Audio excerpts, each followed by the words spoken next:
Assalamualaikum warahmatullahi wabarakatuh.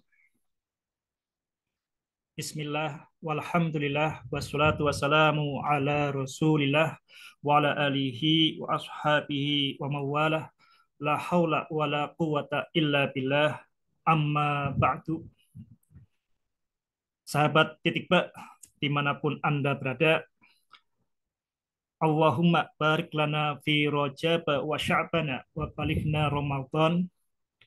Alhamdulillah kita kali ini berjumpa pada Al-Hikam sebagai pintu kulhu edisi yang kelima. Ini masih edisi pengantar, dan mudah-mudahan pengantar terakhir. Nanti mulai besok 1 Februari kita akan masuk ke kalam pertama dari Al-Hikam. Jadi Al-Hikam sebagai pintu kulhu. Jadi kita memahami Al-Hikam dalam rangka memahami Qul huwallahu ahad.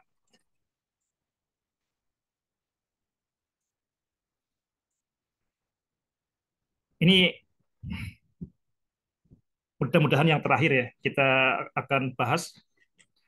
Ada hal yang menarik yang kemarin di Facebook itu ketika saya menulis di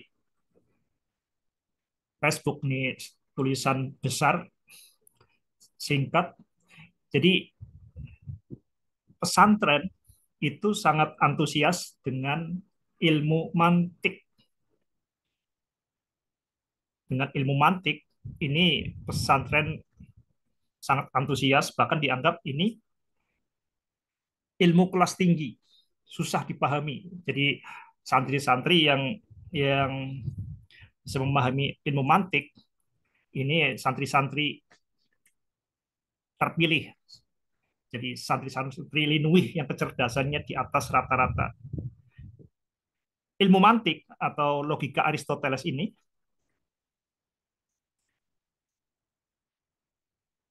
kenapa kemudian dipelajari secara antusias di pesantren? Karena ilmu mantik ini berguna dalam beragama. Bahkan berguna dalam beragamanya ini pada level yang fondasional, berkaitan dengan fondasi agama. Jadi ilmu mantik dianggap berguna untuk mendukung akidah, mendukung usul agama, mendukung tauhid usuluddin.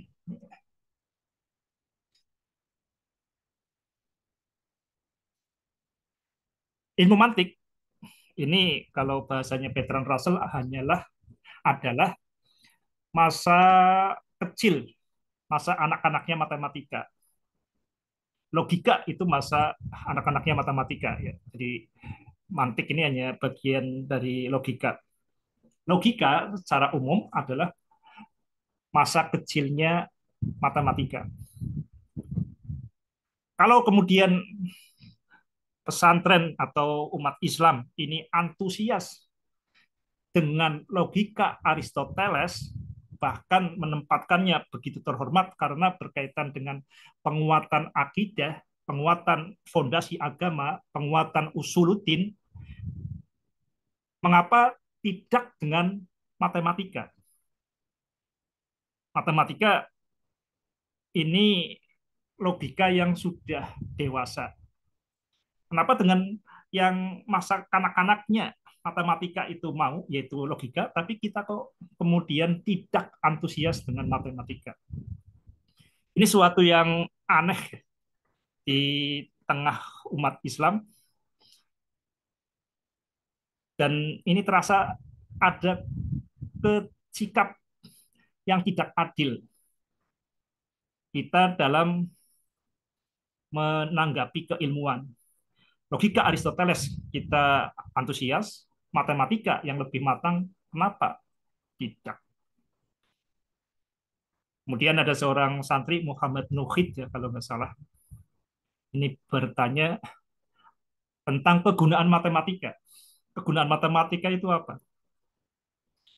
Saya jawab kalau masih bertanya tentang kegunaan matematika, ya berarti memang belum berguna, tidak berguna bagi kalangan pesantren. Jadi kegunaan matematika ya bikodri ukulihim sesuai dengan kadar mereka, kadar kesiapan kita. Kalau dunia pesantren, terutama elit-elitnya, itu masih masih meragukan kemanfaatan matematika, kegunaan matematika, bahkan tidak pernah terpikir tentang matematika, ya ini belum siap matematika untuk diajarkan di pesantren, tapi yang diperlukan adalah penyadaran.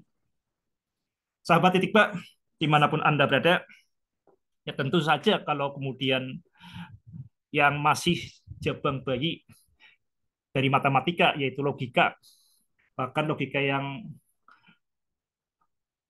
lebih dari 1.000 tahun yang lalu ini bermanfaat dalam beragama, tentu matematika pun seharusnya sangat bermanfaat. Tinggal bagaimana kita mau memanfaatkannya, mau dan mampu memanfaatkannya. Banyak manfaatnya, tapi kali ini kita akan ambil satu contoh berkaitan dengan lanjutan dari yang kita bahas kemarin. Jadi kemarin saya juga memposting tulisan seperti ini. Jadi kalau kita kemudian memulai menabung atau mulai dengan satu butir beras, kalau kita mulai dari satu butir beras, kemudian setiap hari dilipat gandakan 2 kali saja.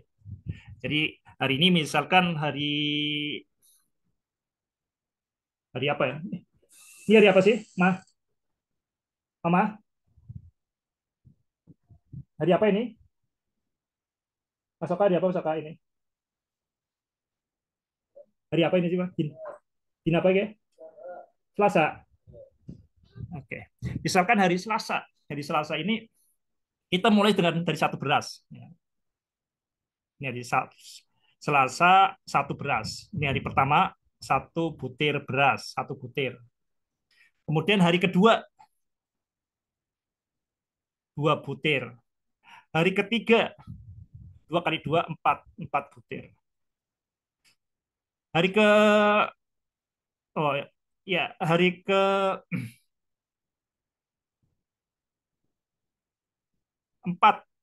Nah, ini hari keempat 8 butir dan seterusnya. Jadi kita mulai dari hari ini. Oh ini kita biarin ini. Oke. Setiap satu hari dilipatkan. Misalkan kita mulai dari satu ini ya. Kita biar mulai ini mulai satu satu satu butir beras. Nanti dalam 64 hari nanti beras itu akan menutupi daratan India.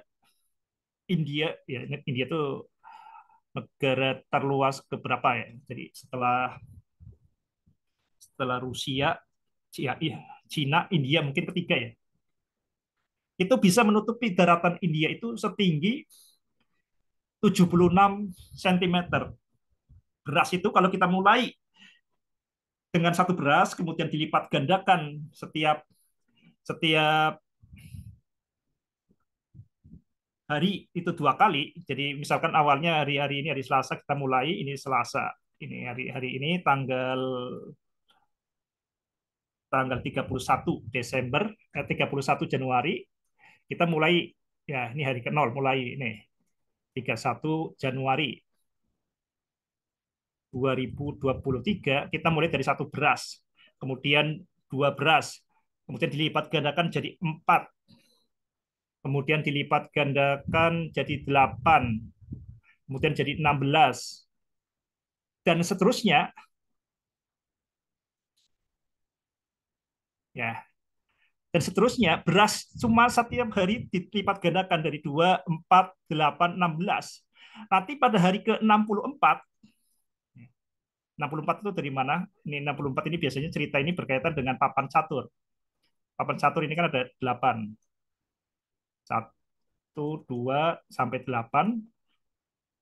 Jadi ada 8 kolom, 8 baris. Satu, dua, nah, sampai delapan. Nanti pada hari ke-64, ini beras ini akan menutupi India setinggi 76 cm. Atau kalau kemudian kita terapin di Indonesia, ini Indonesia bisa banjir beras setinggi 1 meter, 100 cm. Ini kalau kita mulai dengan satu beras saja, secara konsisten dinaikkan 2 kali. Ini sesuatu yang sangat sangat menyentak, sangat menyentak. Tapi sekaligus tidak dipercaya, tidak bisa dipercaya. Ini saya tulis di Facebook, ya tidak ada satupun yang menanggapi. Padahal ini harusnya sesuatu yang sangat menyentak, tapi sepertinya ini memang tidak bisa dinalar kita. Padahal ini sangat matematis banget, sangat matematika banget. Jadi kita bisa runut dengan matematika dari hari ke-1, kedua, ketiga ini sampai ini dua, nah, pangkat 64 di hari ke-64. Itu beras bisa menutupi Indonesia setinggi 1 meter. Ini yang kelihatannya impossible, aneh, padahal ini matematika. Ini mungkin ini bisa menjelaskan, ya, bisa kita punya bayangan bahwa batas nalar alamiah kita. Jadi nalar kita ini punya batas alamiah. Kita nggak mungkin tadi bahkan menerima sesuatu yang sangat matematis. Dihitung secara matematis, kalau kita memulai dengan satu beras, dilipat gandakan 2 kali, sampai kemudian 2 bulan, selama 2 bulan, selama 64 hari, maka beras itu bisa menutupi seluruh wilayah Indonesia setinggi 1 meter. Ini sesuatu yang nggak masuk akal kelihatannya. Padahal ini sesuatu yang matematis. Makanya kita butuh, kita memerlukan alat bantu nalar. Seperti kita kemudian memiliki alat bantu mata, kacamata, alat bantu mata, mikroskop, alat bantu mata, teleskop, kemudian alat bantu komunikasi untuk ngomong, alat bantu mulut berupa HP, kemudian ada TV, itu semua sebenarnya kan alat bantu dari indera kita. Kita pun memerlukan alat bantu nalar, alat bantu berpikir. Kita perlu bahasa yang artifisial, nalar yang buatan, yang artifisial. Jadi nalar yang dibuat-buat buatan, atau ini artifisial. Kita nggak bisa membayangkan tadi. Coba Anda dipikirkan secara jernih, dipikirkan tanpa Anda kemudian melakukan coret-coret, tanpa Anda mengambil kertas, tanpa Anda mengambil mengambil pulpen, dibayangkan saja. Kemudian kalau memulai dari satu butir beras, kemudian jadi 2 butir, 3 butir, itu nanti dalam waktu 2 bulan bisa menutupi Indonesia. Itu sesuatu yang otak kita tidak sanggup menerimanya. Otak kita secara alamiah itu pentingnya kita itu memiliki nalar buatan, nalar artifisial. Ini yang disebut, satu di antara alatnya disebut sebagai matematika.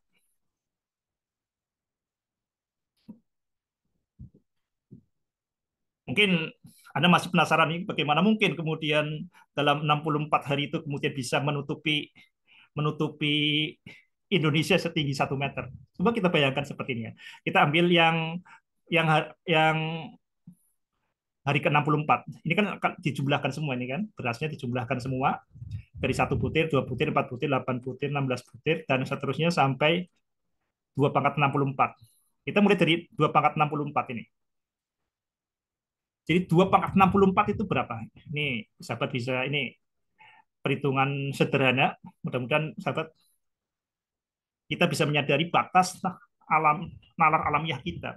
Sesuatu yang sangat matematis bisa ditelusuri dengan jelas pun kita tidak akan sanggup kalau kita tidak melakukan coret-coret.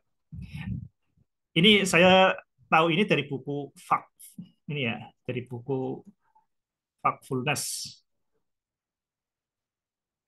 Ya, dia si penulis juga tersentak sesuatu yang sangat matematis, tapi kalau kita nggak sanggup untuk membayangkannya seperti itu. Coba kita lihat tadi ya, di sini ya. Kalau 2 pangkat 64, nah kita bisa tahu seperti ini. Kalau 2 pangkat 10 itu 1024, atau di sini berarti 2 pangkat 10 itu mendekati 1000, atau 10 pangkat 3. Nah, kita nih, 1000. Jadi 2 pangkat 64 ini kita bisa tulis di sini kan 2 pangkat 4 dikali 2 pangkat 60. Nah, ini seperti itu kan. Berarti di sini kita supaya muncul ini, kita lihat di sini, ini berarti 2 pangkat 4 dikali 2 pangkat 10 pangkat 6. Ya, ini karena 2 pangkat 10 ini lebih besar sedikit daripada daripada 10 pangkat 3, ini bisa kita tulis di sini adalah 10 pangkat 3 ini lebih besar. 2 pangkat 4 dikali 10 pangkat 3 dikali 6. Berarti lebih besar dari 2 pangkat 4 ini 16 ya. 16 dikali 10 pangkat 18. Jadi 16 quadrillion, quintillion ya mungkin ya di sini. Ini Anda mungkin tidak, masih juga belum bisa membayangkan. Ini bisa Anda bayangkan mulai untuk supaya ada pemahaman seperti itu. Kalau satu satu satu sendok nasi, ya, ini kalau Anda hitung 1 sendok nasi, ini saya juga nggak hitung, tapi saya cari di Google, 1 sendok nasi itu sekitar 500 butir, ya. 500 butir nasi atau 500 butir beras. Jadi kalau beras itu berarti kan lebih banyak, karena kalau nasi sudah menggelembung ya. Katakan di sini ya 555 kali ini. Jadi kalau satu piring itu 10 sendok, satu piring itu ada 5.550 butir nasi. Nasi itu lebih besar dari beras. Nah, ini kalau ini berapa piring? Oke, sahabat, ini nggak bisa saya sampaikan, ini sahabat harus bisa menghitung sendiri untuk menerima kebenaran matematis yang sangat gamblang, yang sangat sederhana itu. Tapi yang jelas itu tadi kita tidak bisa membayangkannya tanpa bantuan. Nalar kita nggak akan sanggup memahami itu. Bahwa kalau kita mulai dari satu beras dalam 64 hari, maka beras itu bisa menutupi Indonesia setinggi 1 meter. Sahabat titik Mbak, dimanapun Anda berada, ini contohnya pentingnya kita bermatematika, membantu nalar kita, seperti baju membantu tubuh kita dari kedinginan, seperti sandal membantu kita kaki supaya tidak tertusuk duri. Jadi itu pentingnya matematika bagi nalar, yaitu seperti pentingnya baju bagi pakaian. Memang kita bisa hidup tanpa pakai celana, tanpa pakai baju. Tapi itu bukan kehidupan manusia yang dikehendaki, manusia yang beradab. Memang kita bisa berpikir tanpa perlu matematika, tanpa perlu simbol-simbol. Tapi itu bukan kehidupan manusia sebagai khalifatullah fil ard. Jadi yang menyebabkan kita dipilih sebagai khalifatullah fil ard itu karena memiliki keunggulan ambihum bi asmaihim, mampu memberikan nama-nama. Dan matematika itu satu di antara detail operasional kita memberikan nama-nama. Kita melihat ada roda sepeda, ya. Kita kemudian beri nama, oh ini satu, oh ini satu, satu tambah satu sama dengan dua. Ini adalah ambihum bi asmaihim, detail operasional dari ambihum bi asmaihim, sebutlah nama-nama benda. Sahabat titik Pak, dimanapun Anda berada, sekarang kita coba terapin di sini. Setelah terjawab pentingnya matematika, mudah-mudahan ini dengan contoh ada bayangan pentingnya matematika, dan saya yakin ini lebih penting, lebih dahsyat, lebih ampuh daripada logika Aristoteles atau mantik. Tadi saya searching nih, ya mantik ini dianjurkan di mana-mana. Dan ini biasanya yang belajar romantik kan agamawan cerdas. Ya, contohnya Gus Baha. Gus Baha sering menyebut berkaitan dengan mantik, penggunaan mantik. Jadi kalau seorang penceramah yang kemudian logikanya bagus, kemudian kok masuk akal, itu biasanya menguasai ilmu mantik.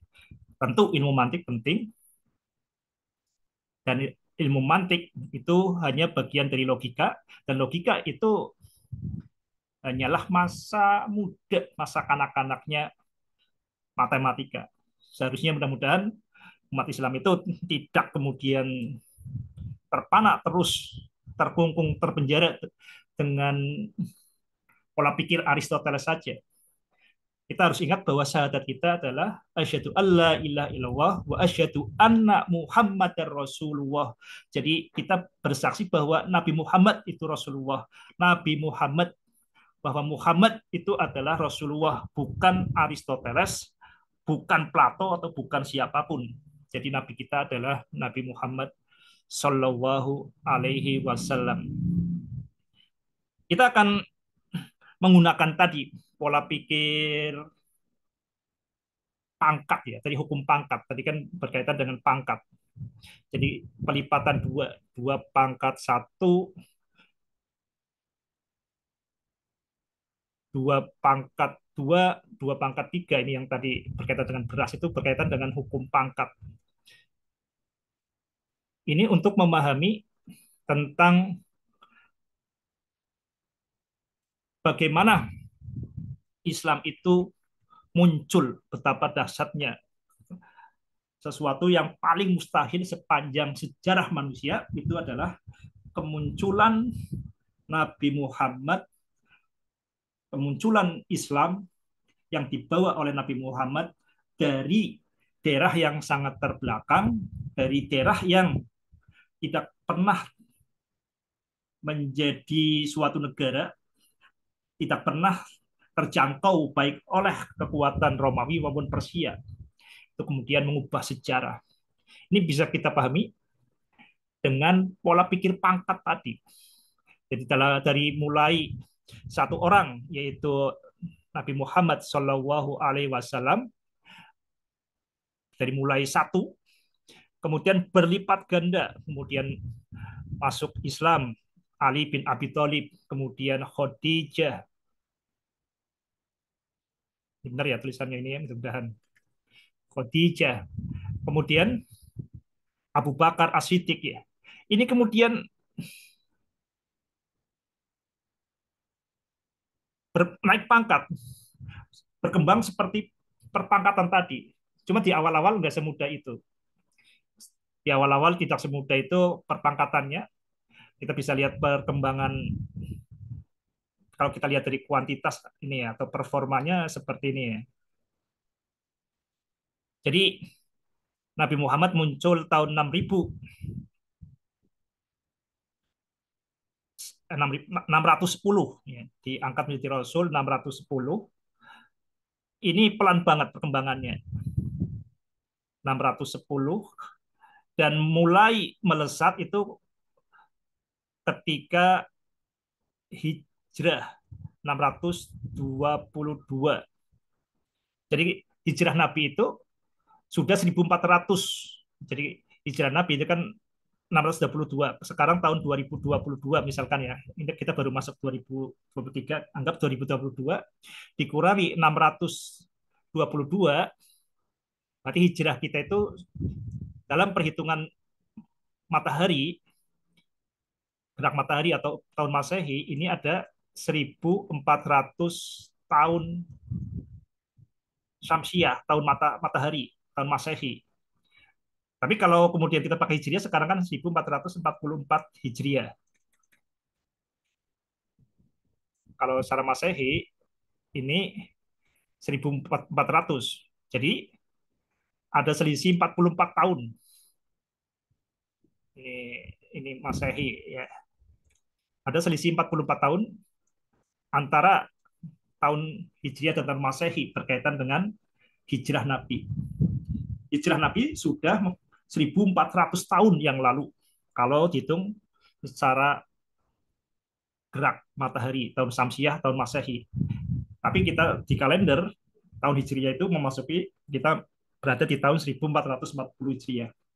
Ini supaya gampang mengingatnya seperti itu. Dan ini 622 ini terjadi hijrah. Kemudian perkembangannya luar biasa, bahkan sampai menaklukkan Romawi dan Persia. Kita sudah membahas di pertemuan sebelumnya secara sepintas. Cuma yang pertanyaannya, ini ide apa sehingga kemudian bisa meledak seperti ini? Ide apa yang disampaikan oleh Nabi Muhammad sehingga merupakan peristiwa yang paling dahsyat, paling tak terduga sepanjang sejarah manusia? Idenya itu apa? Ide apa yang dibawa oleh Nabi Muhammad Shallallahu Alaihi Wasallam? Sahabat Titikba dimanapun Anda berada, jadi ide yang disampaikan oleh Nabi Muhammad itu sangat sederhana, yaitu Allah adalah Allah. Allah kul huwallahu ahad. Idenya adalah kul huwallahu ahad. Ungkapkan kul huwallahu ahad. Jadi Nabi Muhammad itu diminta untuk mengungkapkan kul huwallahu ahad. Muhammad katakanlah kul. Ini fokus kita di kata-kata kul ini. Kul huwallahu ahad. Katakanlah bahwa Allah itu ahad. Ini disampaikan oleh Nabi Muhammad bahwa Allah itu ahad tunggal. Ya, ini kemudian ini beresonansi. Ini beresonansi sehingga sampai ke Sayyidina Ali, Ali bin Abi Thalib, sehingga Ali bin Abi Thalib pun tergetar, terungkap Qul huwallahu ahad. Jadi Ali bin Abi Thalib, ya,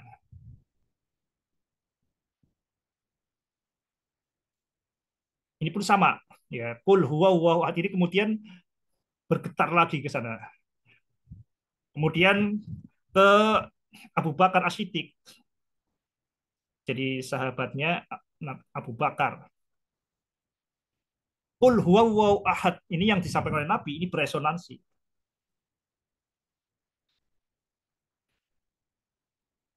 Sahabat titik bak dimanapun Anda berada, kenapa bisa beresonansi?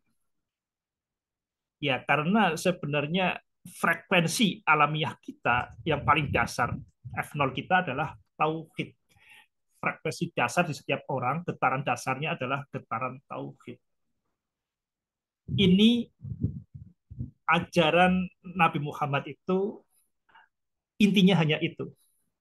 Qul huwallahu ahad. Walaupun ini kemudian penjabarannya bisa macam-macam, kemudian yang kalau karena kecenderungan kita itu setiap saat menciptakan Tuhan-Tuhan, menciptakan hantu-hantu, maka setiap saat kita, tugas manusia, tugas kita sebagai seorang muslim adalah membantai Tuhan-Tuhan.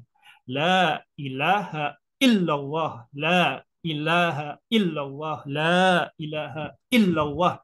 Itu bentuk dari kul huwallahu ahad. Katakanlah bahwa Allah itu ahad. Selain Allah bukan Tuhan. Selain Allah itu hantu.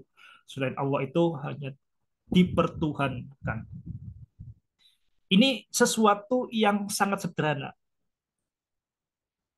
Jadi ada seorang ini tokoh pemikir Kristen ini sesuatu yang tautologi yang paling puncak, yang sangat sederhana, bahwa Allah adalah Allah. Allah itu tunggal. Karena Allah itu tunggal, maka Allah adalah Allah itu sendiri. Tuhan adalah Tuhan itu sendiri karena tunggal. Ini sesuatu yang sangat sederhana. Sesuatu yang sangat sederhana. Sahabat titik Pak, dimanapun Anda berada, ini yang harusnya dibiasakan. Jadi kalau kita kemudian bertauhid, tapi kita tidak menggemari kejernihan, tidak menggemari kesederhanaan nalar, yaitu ruwet. Makanya kita perlu jernihkan selalu. Jadi itu imanakum biqauli la ilaha illallah. Itu dalam konteks beragama, itu seperti itu. Agama itu cakupannya sangat luas, yang sangat luas mencakup segala-galanya. Nah, ini berkaitan dengan pembiasaan itu, kita bisa menggunakannya dengan bermatematika. Jadi matematika intinya hanya itu. Tapi ini yang menjadi tugas kita ini sangat karena sangat disayangkan. Ini seorang siswa itu senang yang rumit-rumit. Jadi ini contohnya seperti ini. Saya ambil contoh yang sering ini. Misalkan ketika misalnya rasionalisasi penyebut, ini kan langsung ke yang rumit-rumit. Misalnya 4 dibagi akar 2. Ini kemudian dibikin aturannya di sini 4 dikali dengan sekawannya. Ini akar 2 ya seperti itu. Ini menjadi 4 akar 2, ini 2 kali 2 jadi 2 sama dengan 2 akar 2. Ini bagian ini bagian yang rumitnya, tidak terhubung dalam fitrah kita. Sesuatu yang aneh, kok kenapa kita masih di kita pasti tidak nyaman kalau kita kemudian kita sudah terlatih dengan la ilaha illallah, dilatih dengan untuk terhubung dengan kejernihan nalar kita. Ini sesuatu yang aneh ini kan. Kenapa dikalikan seperti ini? Nah, ini yang sering hilang dan ini seharusnya kan ada yang lebih jernih. Kalau 4 akar 2 sama dengan 4 akar 2. 4 akar 2 sama dengan, ini betul nggak? 4 akar 2 sama dengan 4 akar 2. Ini sangat jelas. Tapi yang sangat jelas, yang sangat jernih ini, padahal inilah yang namanya ilmu, inilah yang namanya cahaya, terang benderang. Ini ya justru para siswa, para santri nggak mau mencatatnya. Karena dianggap terlalu jernih, terlalu jelas. Masa kayak gitu toh? Nah, ini pola pikir seperti itu yang kemudian akhirnya kita tuh jadi ruwet. Jadi ruwet. Padahal kalimat syahadat kita, la ilaha illallah, itu membiasakan kita itu sejernih mungkin. Nalar kita sejernih mungkin, jiwa kita sejernih mungkin. Dan itu harusnya terbawa pola pikir la ilaha illallah itu ke dalam kita bermatematika. Konkretnya seperti ini ya, 4 akar 2 sama dengan 4 akar 2. Kenapa? Ya karena 4 akar 2 itu tunggal. Kebenaran itu tunggal. Di sini ya 4 akar 2 itu tunggal. Karena dia tunggal, maka 4 akar 2 itu sama dengan 4 akar 2. Kita buat persamaan supaya bisa dipikirkan. Karena kita bisa memikirkan itu kalau dua hal. Kalau Allah itu nggak mungkin bisa dipikirkan karena Allah itu ahad. Tapi yang lain itu bisa diduakan seperti ini. Nah, oke itu penjelasan ini nanti kita akan telusuri sepanjang episode berikutnya. Di sini 4 akar 2 itu tunggal. Maka 4 akar 2 sama dengan 4 akar 2. Nah, ini 4 akar 2 4 dibagi akar 2 sama dengan 4 dibagi akar 2. 4 dibagi akar 2 ini tunggal, ini 4 dibagi akar 2 sama dengan 4 dibagi akar 2. 4 dibagi akar 2 sama dengan 4 dibagi akar 2 dikali 1.